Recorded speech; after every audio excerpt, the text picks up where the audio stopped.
Good morning everyone. This is Varsha Pathare. Welcome to Raghuvansh Convent School. Class 8 subject है आपका Hindi. Chapter है आपका 16 16 part पानी की कहानी। पानी की कहानी है इस चैप्टर में। पानी के विषय में आप जानते होंगे कि पानी हमारे जीवन में कितना उपयोगी है। जिस प्रकार से हवा वायु हमारे लिए जितनी उपयोगी है उतना ही पानी भी हमारे लिए जीने के लिए उपयोगी है। तो इसी में देखिए चैप्टर में पढ़ेंगे अपन। मैं आगे बढ़ा ही था कि बेर की झाड़ी पर से मोती सी एक बूंद मेरे हाथ पर आ पड़ी। मेरे आश्चर्य का ठिकाना न रहा जब मैंने देखा कि ओस की बूंद मेरी कलाई पर से सरक कर हथेली पर आ गई। मेरी दृष्टि पड़ते ही वह ठहर गई।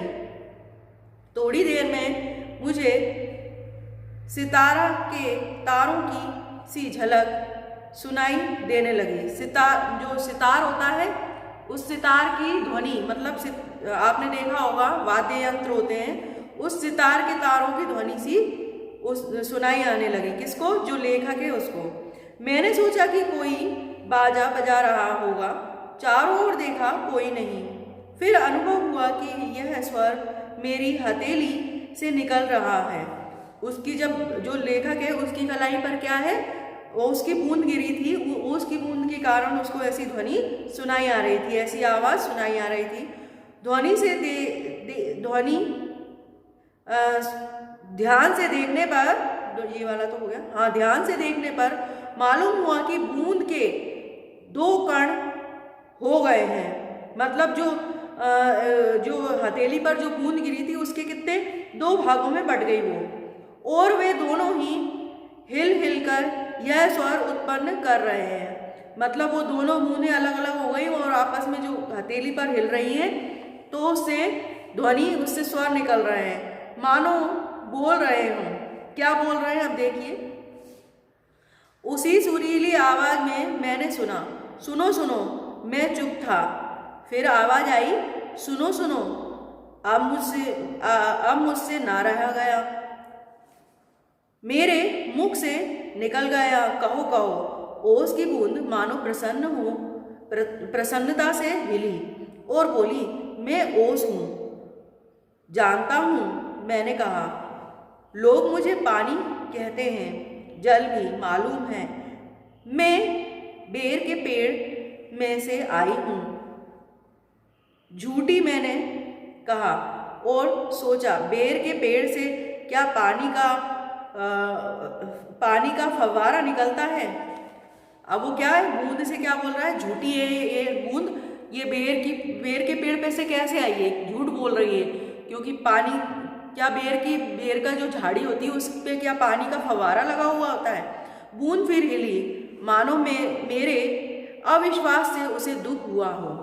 मतलब उस पर विश्वास नहीं किया, इसलिए उसको ऐसा लगा कि लेखक को ऐसा लगा कि मैंने इस पर विश्वास नहीं किया, इसीलिए ये दुखी हो गई। सुनो, मैं इस पेड़ के पास की भूमि में बहुत दिनों से इधर उधर घूम रही थी।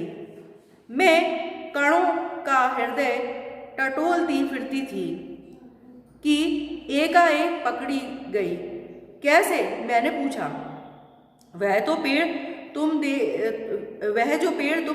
देखते हो ना, वह ऊपर ही इतना बड़ा नहीं है, पृथ्वी में भी लगभग इतना ही बड़ा है। मतलब अपन जिस भी पेड़ को देखते हैं तो ऊपर जितना बढ़ता है उतना ही वो नीचे भी बढ़ता है, तो उतना ही बड़ा है नीचे भी, जमीन के अंदर उसकी जड़ें। तो उसकी बड़ी जड़ें, छोटी जड़ें और जड़ों की रोएं हैं। वे रोएं बड़े निर्दयी होते हैं। जो जड़ों की जो रोएं हैं, बारीक बारीक रेशे होते हैं जड़ों में, तो वो उसको क्या बोल रही है, ओस, कि ये बहुत ही निर्दयी हैं, इनमें दया नहीं है। मुझ जैसे असंख्य जल कणों को वे बलपूर्वक पृथ्वी में से खींच लेते हैं। मतलब क्या करते हैं, पृथ्वी के अंदर जो जल है उसको खींचते हैं। कुछ तो पेड़ एकदम खा जाते हैं और अधिकांश का सब कुछ छीन कर उन्हें बाहर निकाल देते हैं। और क्या होता है, कुछ तो पेड़ क्या करते हैं, वो जल की जो बूंद है, उसकी बूंद वो क्या कह रही है, कुछ तो एकदम से खा लेते हैं मुझे और कुछ धीरे धीरे खाते हैं।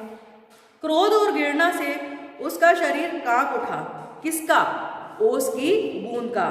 तुम क्या समझते हो कि वे इतने बड़े यूं ही खड़े हैं? उन्हें इतना बड़ा बनाने के लिए मेरे असंख्य बंधुओं ने अपने प्राण नाश किए हैं। अब किसके लिए? पेड़ों के लिए कह रही है वो कि जितने बड़े बड़े जो पेड़ हैं, तुम क्या समझ रहे हो, लेखक से बोल रही, तुम क्या समझ रहे हो कि ये ऐसे ही बड़े हुए? इसको बड़ा करने में मेरे जो मतलब जो बूंद है उसकी, वो कह रही है इसी प्रकार से कितने ही वो उसकी बूंदों ने अपने प्राण त्याग दिए हैं, नाश हो गए हैं। मैंने बड़े ध्यान से उसकी